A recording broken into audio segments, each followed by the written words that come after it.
He dragged himself through the storm-drenched streets, bleeding, battered, and barely conscious. Strapped to his harness was the body of the only friend who ever believed in him, a fallen officer, whispering secrets that could destroy a town. This wasn't just a dog limping into a police station. It was a soldier returning to the battlefield. Bruin, a forgotten K-9 once deemed too broken to serve, had come not to be rescued, but to reveal a darkness hiding in plain sight. What followed unearthed buried truths, cracked open seals. Crimson Hollow had never been welcoming. Nestled deep in the valleys of Montana, the town spent most of the year shrouded in mist, hidden between dense forests of towering evergreens and ancient pines. Even under sunlight, its buildings carried a weary gloom. In darkness, it seemed haunted by its own shadows. But tonight, beneath sheets of relentless, driving rain, Crimson Hollow was not merely uninviting, it was hostile. The police station stood at the edge of Main Street, a squat brick structure built decades before, illuminated by the stark white of fluorescent lights that flickered slightly as the wind howled. Inside, Officer Erin Calloway, acting sheriff, sat at her desk reviewing paperwork, eyes heavy with exhaustion. Erin was slender, with sharp features and penetrating blue eyes that had grown colder since the day her daughter vanished 3 years ago. Her shoulder-length auburn hair, usually neatly tied back, was disheveled, framing a pale face etched deeply with lines of fatigue and unresolved grief. Once a compassionate presence, the tragedy had turned her cautious, withdrawn, determined never to repeat the mistake of letting anyone too close again. Deputy Jack Lowell, a man in his early 30s, sturdy with dark hair, perpetually messy beneath his sheriff's hat, leaned against the wall sipping bitter coffee. Normally carefree and sociable, tonight even he felt the weight of the storm's oppressive mood. Lowell's chatter about the miserable weather and his plans for hunting season barely registered with Erin. Her mind was elsewhere, haunted by memories she fought daily to bury. Then came the sound, violent and sudden. The heavy front doors slammed open with a force that seemed unnatural, as though the storm itself had hurled them inward. Both officers jolted upright, instincts alert, hands resting reflexively near their weapons. Through the doorway staggered Bruin, a massive German shepherd drenched from the storm, fur soaked and plastered to his muscular frame, matted with dirt and blood. Bruin was no ordinary dog. Once the pride of Crimson Hollow's K-9 unit, he had been cast aside after an unsolved tragedy 3 years earlier. Now 7, his thick black and tan coat had grown ragged and unkempt. One ear bore a scar running jaggedly down its edge. The other stood alert, rotating rapidly as he took in the scene with piercing amber eyes that reflected intelligence, exhaustion, and determination. His every step radiated agony, but he pressed forward relentlessly, dragging something behind him through the mud-streaked floor. It was only as Erin rushed toward Bruin that she saw clearly what, or rather who, he pulled behind him. The figure was motionless, sprawled limply, soaked through and smeared with crimson. It was Wade Collins, the missing officer whose absence had left Crimson Hollow's residents murmuring anxious speculations for the past 5 days. Wade had always been strong, the embodiment of quiet strength. At 42, broad-shouldered and tall, he carried the look of a weathered protector, face softened by laughter lines but now grimaced with pain. His sandy hair was now darkened with mud and blood, his uniform torn open, revealing deep gashes across his chest and side.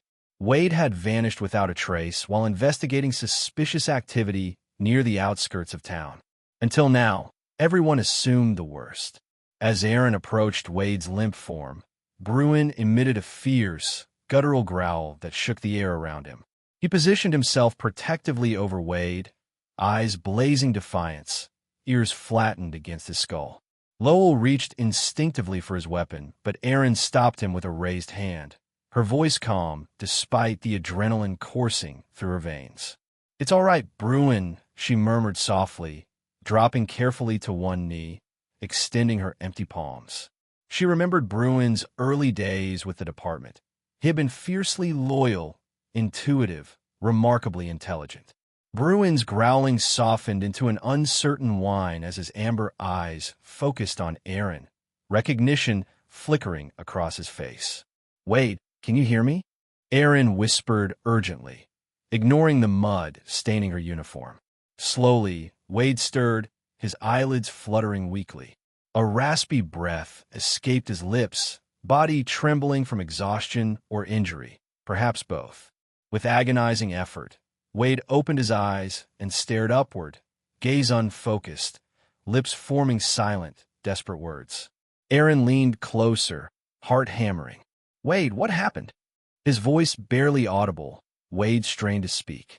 "There are others," he gasped, each word clearly costing him enormous pain. "In the cellar. Children trapped." His body shook violently as consciousness fled again, leaving behind only a terrible silence filled by the pounding rain and the ragged breathing of Bruin, who now lay exhausted beside him. Aaron's world reeled. Memories flooded her, unbidden and brutal. The empty room, the bed still warm, the window open, curtains fluttering like ghosts in the wind. Her daughter, Maddie, vanished without a trace, leaving behind only unanswered questions and endless grief. The mere thought of other children experiencing the same terror tightened a knot of determination deep within Aaron's chest. "Jack, call an ambulance now," she ordered sharply, snapping her colleague into action. Lowell sprinted toward the radio room, his normally jovial face pale and anxious.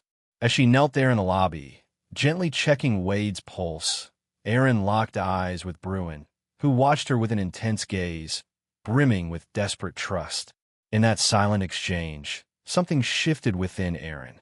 The dog's unwavering determination, his loyalty even after being abandoned and forgotten, pierced her protective armor. For the first time in years, she felt the flames of purpose ignite anew, burning through the numb grief she'd carried. Within minutes, sirens wailed in the distance, approaching rapidly through the rain-soaked streets. Medical responders burst through the door moments later, rushing to tend to Wade. But Aaron stayed rooted to the spot, one hand resting gently on Bruin's weary head, feeling the faint but steady rhythm of his heartbeat beneath her fingertips. As Wade was lifted carefully onto a stretcher, Aaron rose slowly. Her eyes followed as they carried him into the ambulance. Turning toward Bruin, who still lay sprawled on the dampened floor, she knelt again and whispered softly, her voice resolute and firm. "You did your part, boy. We'll handle it from here." Bruin's amber eyes never wavered, watching until Wade disappeared from view. Then he released a long, exhausted sigh and let his heavy eyelids fall shut, succumbing to unconsciousness at last. As Aaron stood, the resolve she'd once thought irreparably lost returned in full force, burning fiercely in her chest. This was no longer simply about Crimson Hollow's dark secrets.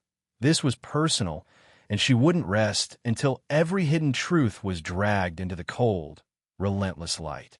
Outside, lightning forked across the midnight sky, illuminating the shadowy streets briefly before plunging the town back into darkness. Crimson Hollow, tonight, had awakened, and it would never be the same again. The storm lingered through dawn, casting a bleak grayness over Crimson Hollow. Erin Calloway stood at her kitchen window, eyes tired but sharp, watching rain carve silver trails down the cold glass. She held a steaming mug of coffee tightly between her pale fingers, its warmth the only comfort in the chill of her solitary home. Photographs covered one wall of her modest kitchen, frozen memories of happier times, birthday parties, Christmas mornings, picnics beneath summer skies. At their center was Maddie, Erin's daughter, freckled face forever bright, green eyes vibrant and curious, frozen forever at the age of 7.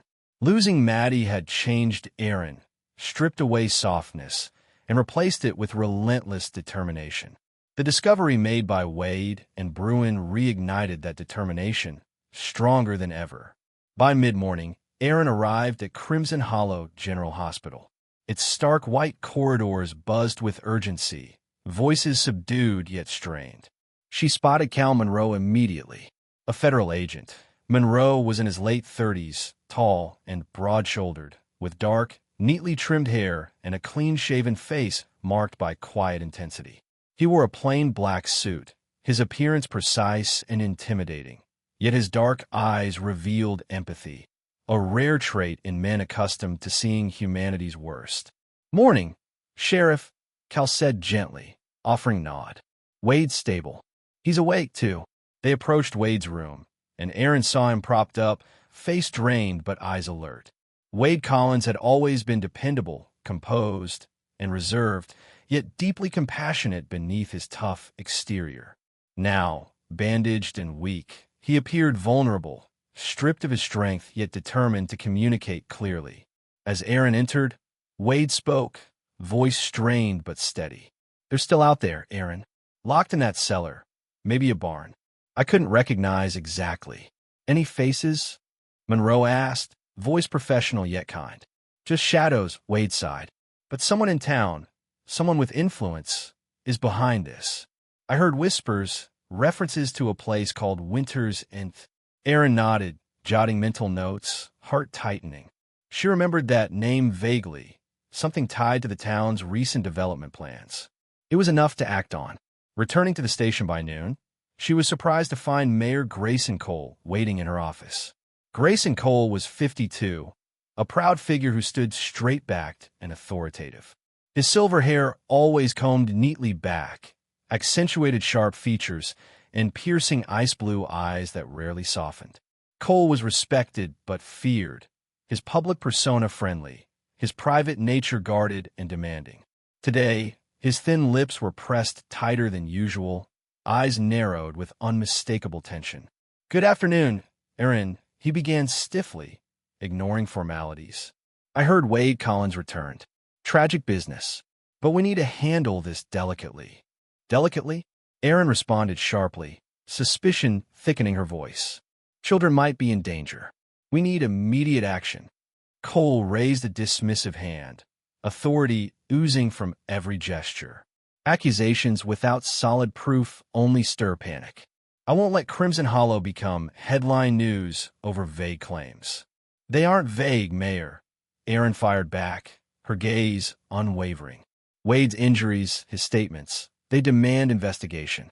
Cole exhaled sharply, leaning closer, voice lowering dangerously. "Sheriff, tread carefully. Your temporary position doesn't grant you liberty to smear this town's reputation." With those words, he exited abruptly, leaving behind an unsettling silence. Aaron felt the gravity of Cole's thinly veiled threat. She knew powerful interests often ran deeper than what appeared on the surface. That evening, Aaron decided to visit Bruin at the veterinary clinic. Dr. Amelia Hart ran the only clinic in town, a modest brick building at the end of Rose Street. Amelia, 43 and softly spoken, was petite with short brown hair and kind brown eyes hidden behind large round glasses. She greeted Aaron warmly, ushering her toward Bruin's room. Bruin lay on a padded cot, amber eyes alert despite heavy bandaging across his flank and front legs. The German shepherd lifted his head weakly when Aaron entered, tail thumping gently in recognition. "He's a fighter," Amelia smiled softly. Honestly, most animals wouldn't have survived his injuries. Bruin's resilience stirred something profound within Aaron. This dog, discarded and forgotten, still held deep loyalty, protecting Wade and coming forward despite his pain. Aaron knelt beside him, placing a gentle hand on his head, whispering gratitude. Bruin closed his eyes contentedly, seemingly comforted by her presence. Meanwhile, across town, Deputy Jack Lowell stood silently near the docks. Jack was on night patrol, flashlight beam skimming the deserted wooden planks and rusted shipping crates. But something caught his attention, a battered leather notebook wedged behind boxes marked Winters and supplies. Curiously, he flipped through pages yellowed and damp. The handwriting inside was rushed, frantic, referencing dates and vague locations. Barns, cellars, even abandoned cabins. Jack's pulse quickened. Someone was keeping track of movements. Before he could finish, headlights flashed suddenly, bathing him in blinding white. He spun around, heart racing, as a dark vehicle pulled swiftly away. Jack pocketed the notebook, shaken, feeling deeply that he'd just stumbled onto something far darker than expected. Back at Erin's home, the phone rang just past midnight. Erin answered cautiously, her nerves stretched thin. "Erin, it's Jack. I found something at the docks. Notes, mentions of Barnes and Winter's End. I think someone saw me." Jack's voice trembled slightly. "Get those notes to me now," Erin instructed sharply, urgency tightening her voice. After the call, Erin's mind raced. Winter's End, Cole's aggressive reaction earlier, Jack's unsettling discovery. She sensed connections forming ominously around her, tightening like invisible threads. She checked on Bruin again early morning. Despite his injuries, his spirit had visibly improved. He nudged her palm affectionately, trust radiating in his amber gaze. Erin knew Bruin had faced abandonment after the tragedy 3 years ago. Wade had once told her that Bruin was unfairly blamed for the failure of a crucial search operation. His reinstatement seemed crucial now, not merely symbolically, but practically. His instincts had proven invaluable. The morning brought clarity and fresh determination. Erin, stepping into her role with renewed strength, addressed her small team, outlining their plan to investigate Winter's End discreetly yet swiftly. Mayor Cole's interference lingered as a troubling shadow, but she refused to let it intimidate her. Outside the police station, clouds gradually dispersed, leaving patches of blue above Crimson Hollow. For a moment, sunlight warmed Erin's face, a gentle reminder that even the heaviest storms could break. She felt a brief, comforting sense of hope. Yet beneath that comfort simmered urgency, determination, and quiet fear. Fear that more children could vanish. Fear that the answer she sought might be darker than she could imagine. But most strongly, Erin felt resolve, fueled by Wade's courage, Jack's loyalty, and Bruin's quiet bravery. She vowed silently that this time would be different. She would not fail these children. She would not let the darkness win again. Erin Calloway stood on the porch of an abandoned farmhouse at the base of Ash Hill, her breath forming faint clouds in the crisp morning air. The property had long been deserted, the old wooden structure sagging beneath decades of neglect, surrounded by skeletal trees that stood like mournful sentinels. Ash Hill itself rose gently behind the farmhouse, a mound named for its gray soil and sparse vegetation that lent it an eerie, lifeless appearance even on the brightest days. Erin adjusted her navy jacket, collar pulled high against the biting chill, her eyes sharp beneath knitted brows as she scanned the area for movement. Beside her, Special Agent Cal Monroe observed silently, his imposing frame wrapped in a long black trench coat, his gaze calculating and alert. Despite his calm demeanor, Erin could sense the tension beneath Monroe's carefully maintained professionalism. Monroe was experienced, but Crimson Hollow's hidden darkness unsettled even him. Jack said the notes specifically mentioned this place. Erin murmured, glancing toward Cal. He nodded slightly, his expression unreadable. They descended carefully, stepping onto the frost-covered grass that crackled softly beneath their boots. As they circled the house, Erin's attention was drawn to the cellar door, barely visible beneath a carpet of dead leaves and tangled vines. She bent down, brushing away debris, revealing rusted hinges and splintered wood. The doors groaned in protest as Cal heaved them open, revealing a dark, narrow stairwell plunging into shadows. The air from within smelled of mold and something else, a metallic, unsettling tang. Cal drew his flashlight, shining it cautiously down the steps before descending. Erin followed closely, heart pounding with anxious anticipation. The cellar was cramped, damp walls slick with condensation. Erin's beam illuminated fragments of furniture, broken crates, and discarded tools scattered carelessly across the dirt floor. Suddenly, her breath caught. Lying half-hidden beneath rubble was a small, brightly colored bracelet, once belonging to a child. She knelt, picking it up carefully, her throat tightening as memories of Maddie surfaced involuntarily. Cal moved further into the shadows, pausing abruptly as his flashlight beam highlighted a dark, irregular stain smeared against the far wall. Dry blood. A sudden, muffled sound from above startled them, heavy footsteps creaking on the wooden floors overhead. Instinctively, Cal raised a finger to his lips, signaling Aaron to silence. They stood frozen, barely breathing as the footsteps passed overhead, lingered briefly, then faded. Aaron exchanged an uneasy glance with Cal. Whoever had been there moments ago had vanished, leaving behind only silence filled with unanswered questions. Back at the hospital later that afternoon, Aaron confronted Wade Collins in his sterile room. Wade, though stronger than before, remained pale, bandaged, and visibly haunted by his experiences. Aaron placed the bracelet in front of him, observing his reaction closely. Wade's expression twisted immediately with pain and regret. "I remember this bracelet," Wade murmured hoarsely, voice shaking. "Belonged to a boy named Danny, 9 years old. Missing about a week now. I saw him there briefly. Someone I knew tricked me into bringing him there, Aaron." "Who was it, Wade?" Aaron pressed gently, heart hammering in her chest. Wade's eyes darted anxiously, shame and fear warring openly on his face.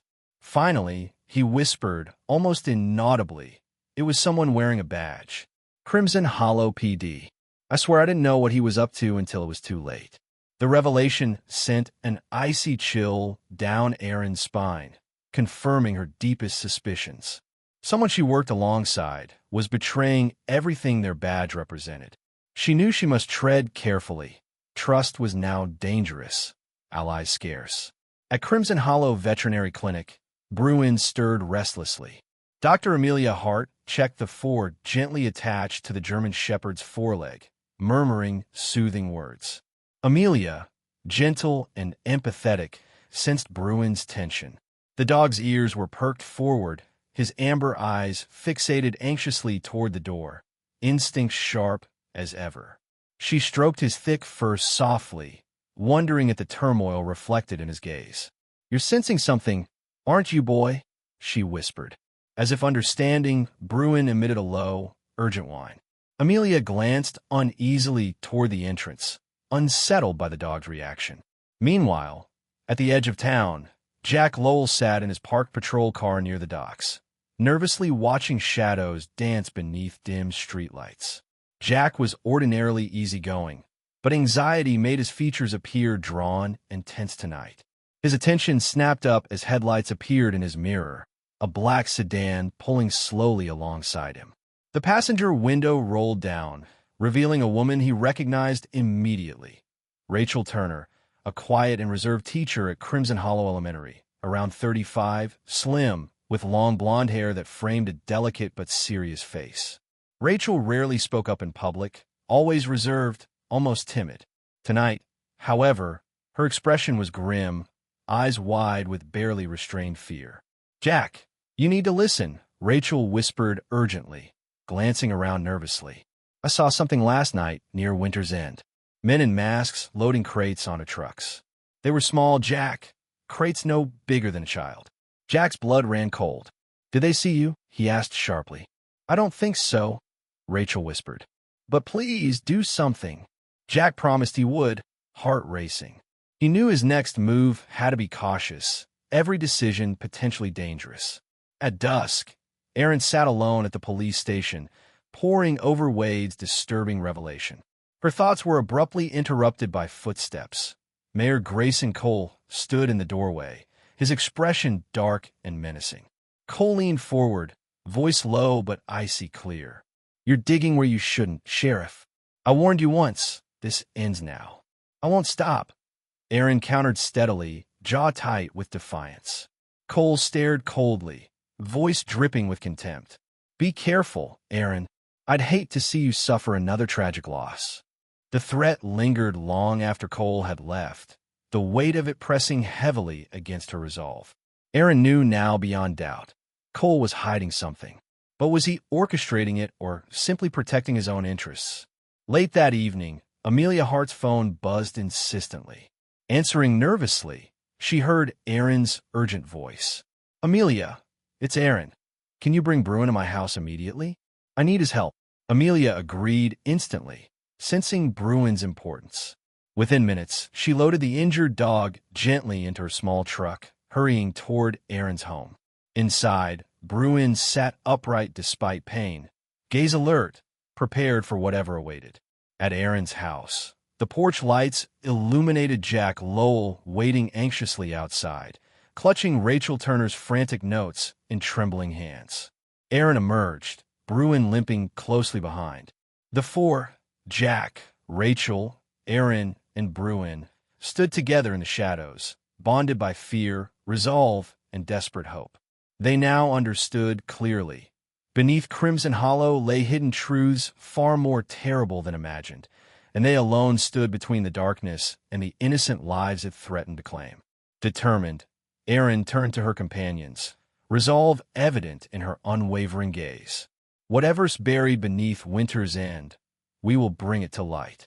For Maddie, Danny, and every child still missing, we will not fail. Dawn arrived in Crimson Hollow, hesitant and gray, cloaking the small Montana town in an uneasy calm. Aaron Calloway stood near the docks, a sharp anxiety tightening her chest as the cold air bit her skin. Beside her, Cal Monroe surveyed the area methodically, dark eyes narrowed in careful scrutiny. The wooden planks beneath their feet were slick with overnight rain, carrying the smell of salt, diesel, and something faintly metallic, blood. Nearby, Bruin, the German shepherd whose injuries were slowly healing, moved restlessly, nose pressed firmly to the damp wood. Despite lingering weakness, the dog was alert, ears pricked and tail lowered with caution. Aaron felt her pulse quicken. Jack Lowell hadn't checked in since midnight, an abnormal silence from her typically dependable deputy. Lowell was sturdy, capable, known for an easygoing smile and carefree nature, traits making his sudden absence deeply unsettling. Now, beneath Bruin's paw, Aaron saw fresh shell casings glinting ominously in the pale morning light. Blood droplets trailed sporadically toward the waterline. Bruin whined softly, anxiety evident as his gaze flickered back toward Aaron, amber eyes sharp with an unspoken plea. Aaron knelt, touching the dog's head softly, the reassurance intended as much for herself as for him. "Jack's tough," Cal said quietly, sensing her unease. "We'll find him." But his normally calm voice carried an edge of uncertainty that deepened Aaron's worry. Meanwhile, in a brightly lit office downtown, Mayor Grayson Cole sat stiffly behind a polished mahogany desk. Cal Monroe watched him intently, arms crossed over his broad chest. Cole's office was immaculate, awards and commendations lining the walls, subtly highlighting the mayor's need for recognition and respect. The mayor himself was a commanding presence, tall and silver-haired. His finely tailored suit emphasized an imposing figure accustomed to authority. His icy blue eyes met Monroe's gaze with measured hostility. "Tell me about Winter's Inn Foundation." Cal began evenly, voice professional but sharp. "Your name appears repeatedly in their records." Cole's expression hardened, thin lips pressing into a tight line. "I've supported dozens of charities, Agent Monroe. Helping disadvantaged youth is commendable, not criminal." Cal leaned forward slightly, his gaze never wavering. "Interesting. Most donors appreciate transparency. Yet no one seems to know exactly where Winter's End sends these children." Cole's composure cracked slightly, irritation flickering across his rigid features. "I don't oversee their operations," he said stiffly. "My contributions were merely philanthropic." "Kumbanien, cal murmurat un kumbinsa." Back near the forested outskirts, Aaron followed Bruin through tangled underbrush toward the old orphanage, closed years earlier after funding ceased. Bruin's behavior had grown increasingly restless since finding the bloody dock scene. Wade Collins, recovered enough to accompany Aaron, trailed closely behind, face pale and thoughtful. He watched Bruin intently, noting how the dog repeatedly paused, nose raised, seemingly haunted by distant memories. "He remembers something," Wade murmured. "Bruin worked a missing child case here 3 years ago. It ended badly. He was blamed unfairly. Bruin halted suddenly, ears perked forward sharply. Ahead lay the crumbling remains of the orphanage, a Victorian-era building wrapped in ivy and decay. Aaron felt a pang of grief seeing it again. Maddie had once volunteered here, brightening every room with her cheerful presence. Now the orphanage stood lifeless, windows shattered and doors ajar, like silent mouths screaming unanswered questions.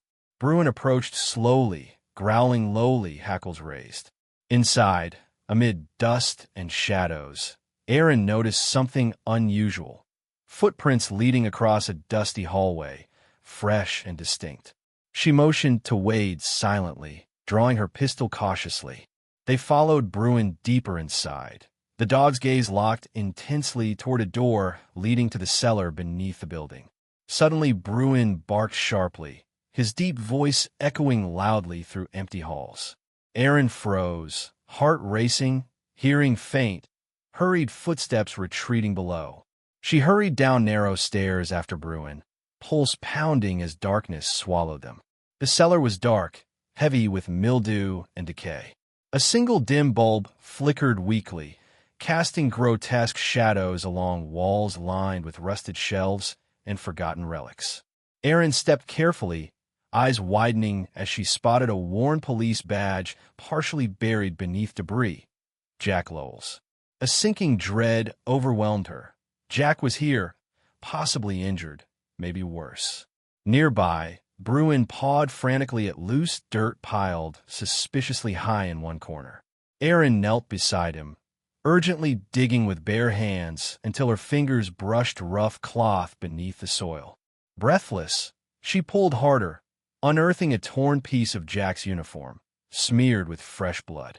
Behind her, Wade's voice shook, his eyes haunted. "We need backup, Aaron. Whoever's behind this, they're dangerous, ruthless." Aaron nodded, voice strained. "We'll find Jack. Alive." Back downtown, Rachel Turner paced nervously inside her modest apartment. A slender woman, usually reserved, Rachel's demeanor was tense and fearful. Her hands trembled slightly as she dialed Jack Lowell's cell number again, receiving only silence in return.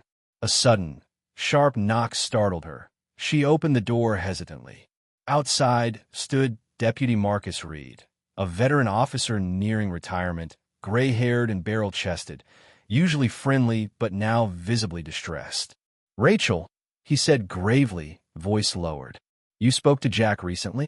Rachel nodded anxiously, eyes wide. "He was investigating Winter's End. Children transported secretly at night. He never called back." Marcus frowned deeply, voice trembling slightly. "Rachel, listen carefully. Someone in our department knows everything we do. Trust no one. Stay quiet, stay hidden." As Marcus departed hastily, Rachel locked her door tightly, her fear palpable. She understood clearly. Crimson Hollow's secrets ran deeper than she imagined. Evening fell swiftly, shrouding Aaron's office in darkness. Wade, pale but resolute, studied maps and notes scattered across her desk. "Whoever attacked me, attacked Jack," he stated grimly. "And Bruin knows more than any of us. He remembers a scent, a place, maybe even a face. We need to trust him." Aaron nodded silently, gazing toward Bruin, who lay alertly by the door, ears perked attentively. The dog's behavior suggested deep urgency. Something still remained hidden in those woods behind the orphanage. Outside, Cal Monroe approached, expression grave after his interrogation with Cole. "The mayor's hiding something, Aaron. He's powerful and protected, but not invulnerable. We need proof," Aaron replied firmly. "Until then, watch your back. They've already taken Jack. No one is safe." As night settled fully over Crimson Hollow, Bruin rose abruptly, pacing restlessly toward the office door, whining softly. Aaron sensed his desperation, the certainty in his eyes clearer than words. "He's leading us somewhere," she realized aloud. Wade stood slowly, determination etched into his weary features. "Then we follow. Bruin knows this enemy better than we do." Together, beneath a moonless sky, They moved quietly toward the darkened forest once more, guided only by Bruin's instinct and Aaron's unwavering resolve.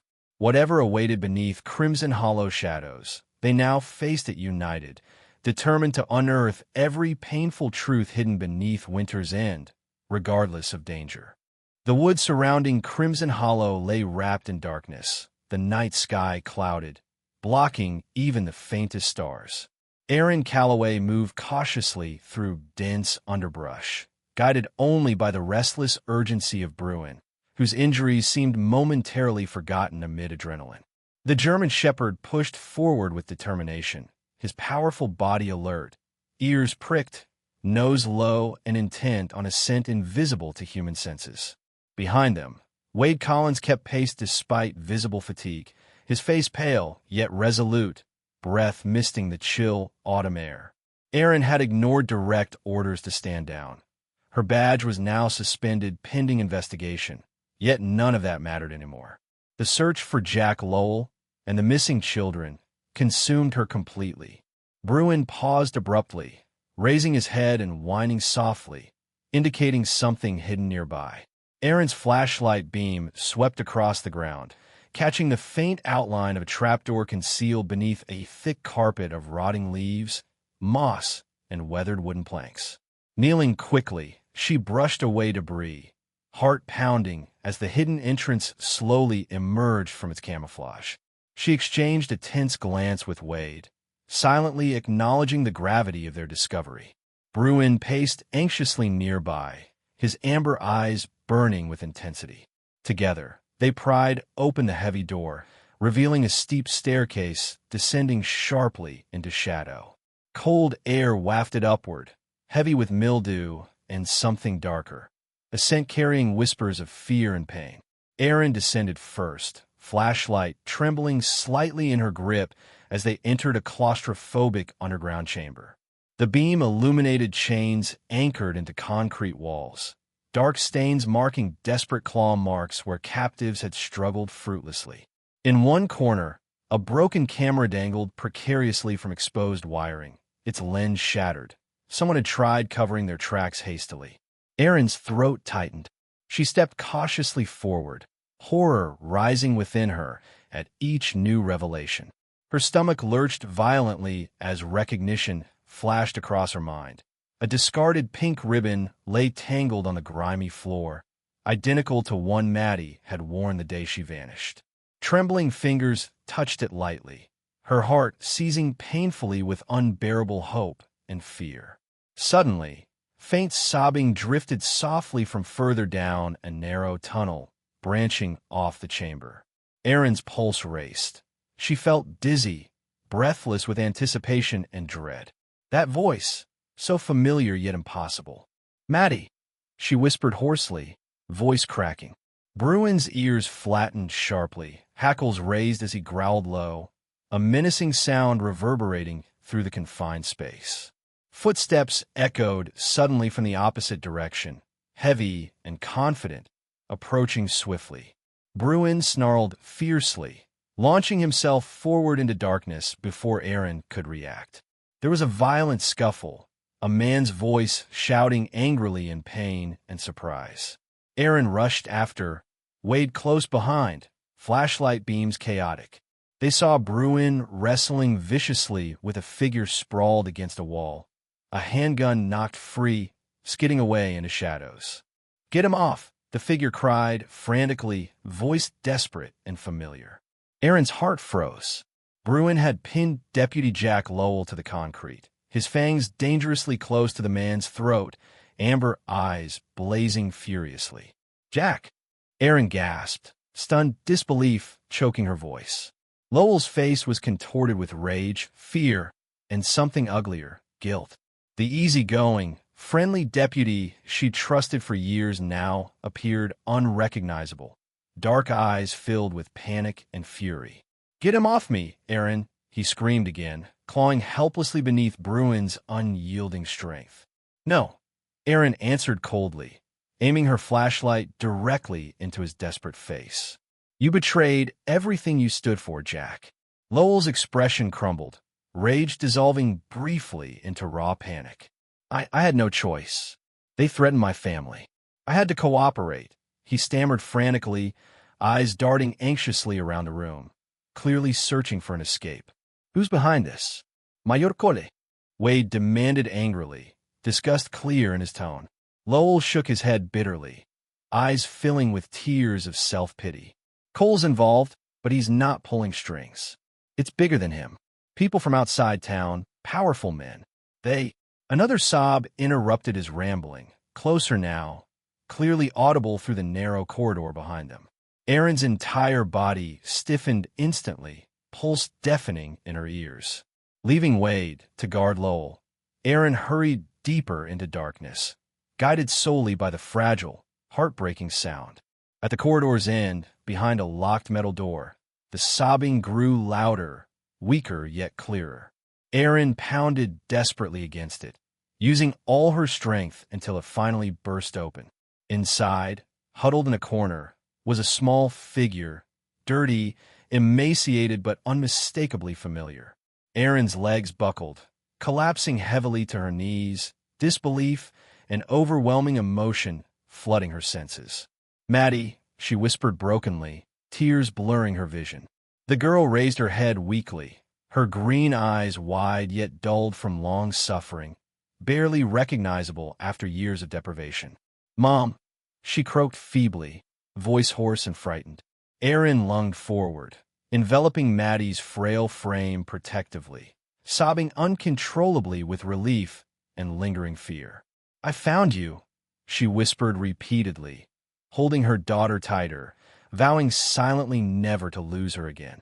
Back in the main chamber, Wade restrained Lowell carefully, securing him with handcuffs recovered from Lowell's own belt. Bruin stood nearby, gaze fixed vigilantly upon Lowell, hackles still raised warily.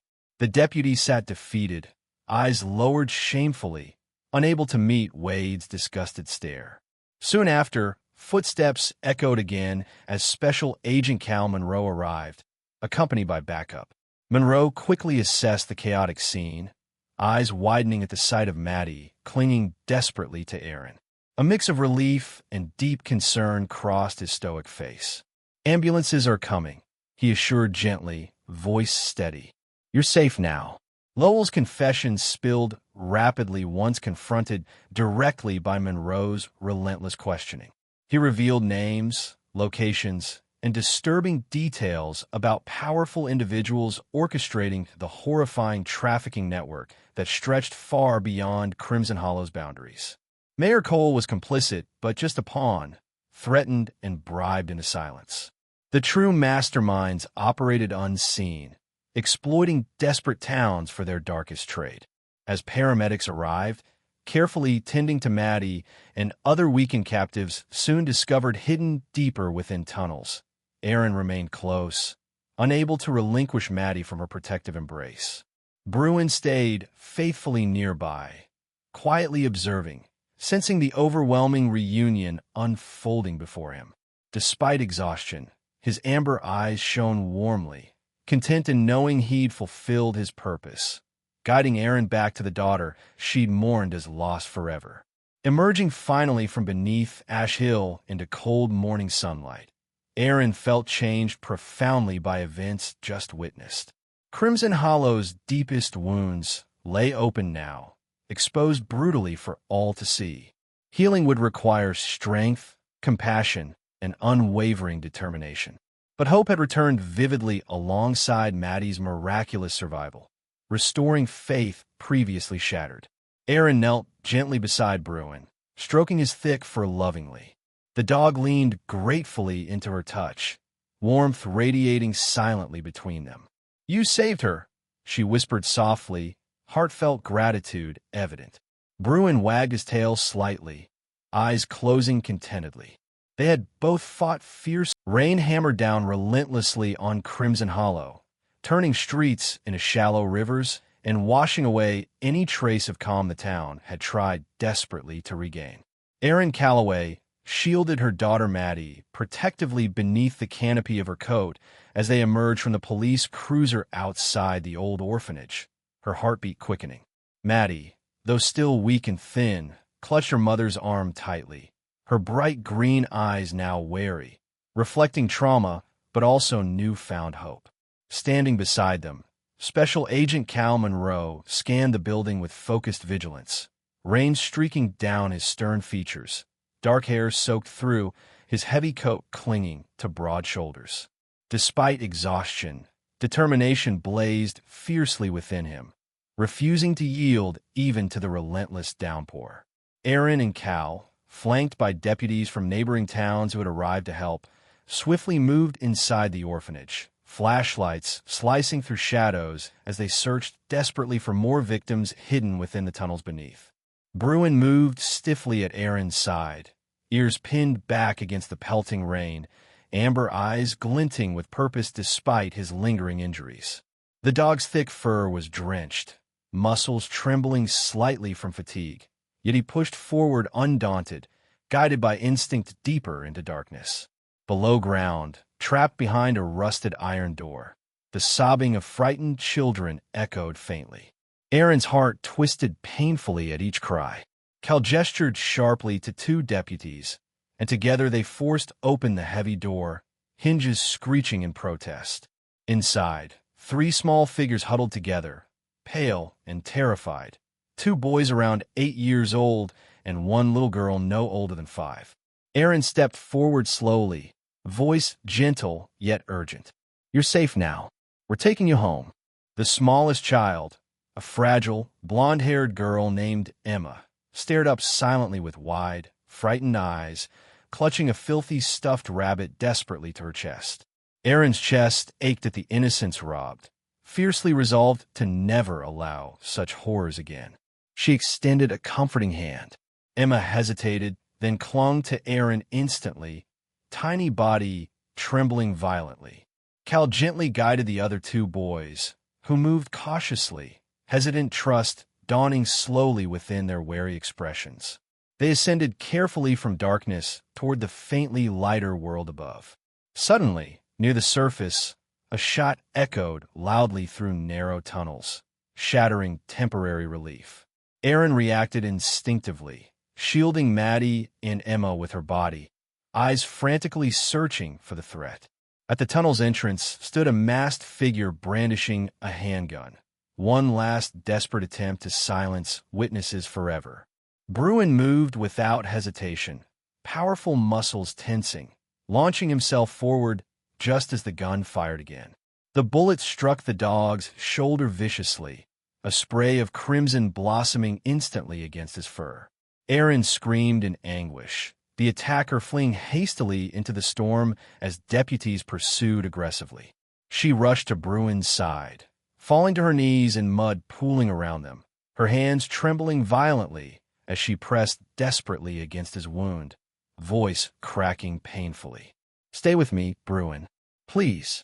Bruin whimpered softly yet defiantly, amber eyes locked on Aaron with profound trust and understanding. Beside them, Wade Collins arrived breathlessly, anguish distorting his strong features as he saw his beloved former K-9 partner gravely injured once more. He knelt quietly, tears streaking silently down his face, whispering softly to comfort Bruin, stroking the dog's wet fur gently, gratitude and grief intertwined painfully within his words.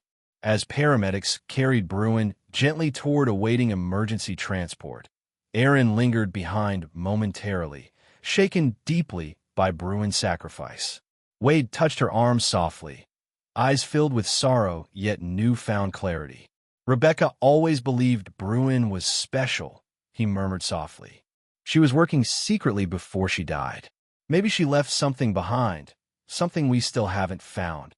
In sudden realization, Aaron turned sharply toward the crumbling barn adjacent to the orphanage, recalling vague mentions in Rebecca's old case notes. Wade followed swiftly, joining her urgently as they uncovered a small, rusted metal box buried beneath layers of rotting wood and dirt. Inside lay meticulously kept journals, photographs, letters, and detailed records. Rebecca Collins had documented everything meticulously, evidence clearly implicating Mayor Cole and others deeply entrenched in the child trafficking ring. Aaron's heart swelled painfully, simultaneously mourning Rebecca's loss, yet grateful beyond words for her courage and foresight. Days later, after tireless efforts by surgeons and veterinarians, Bruin survived miraculously despite dire predictions. Though permanently scarred, he recovered slowly under Dr. Amelia Hart's careful supervision, regaining strength gradually. Wade visited daily, sitting quietly beside his companion's kennel. Comforted deeply by the dog's steady breathing, Hart profoundly grateful for the bond they'd always shared. Wade knew now where his priorities lay. Determined to find renewed meaning, he quietly tendered his resignation, opting instead to care fully for one of the boys they'd rescued, a solemn, quiet child named Joey whose haunted eyes mirrored Wade's own. Weeks passed quietly afterward, Crimson Hollow gradually regaining cautious optimism, though scars lingered undeniably beneath the surface. Erin, deeply affected by recent events, resigned willingly from her role as sheriff, driven by newfound purpose to establish a center dedicated specifically to supporting missing and exploited children and their families. Maddie, slowly recovering physically and emotionally under Erin's nurturing care, began assisting at the center, determined that no other child should endure what she'd suffered. Their bond strengthened immeasurably, built firmly upon shared resilience and healing. Jack Lowell faced trial, his guilt undeniable despite claims of coercion. Mayor Cole likewise resigned disgracefully, evidence mounting overwhelmingly against him and others once protected by silence and intimidation. Yet many shadowy figures remained elusive, hidden beyond town limits. Erin vowed, quietly yet fiercely, to pursue justice relentlessly wherever it led, refusing complacency despite hard-won victories already secured.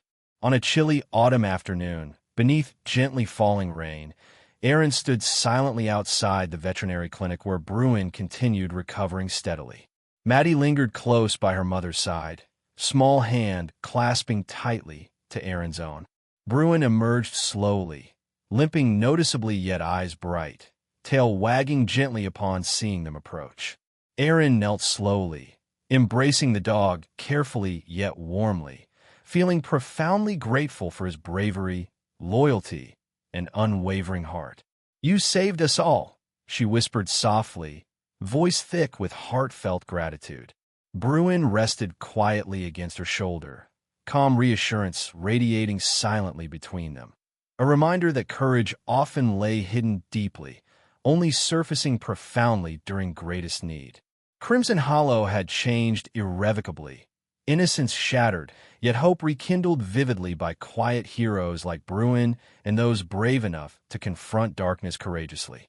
Rain continued falling gently around them, a cleansing rain washing away darkness gradually, promising brighter tomorrows built upon strength forged from trials endured courageously.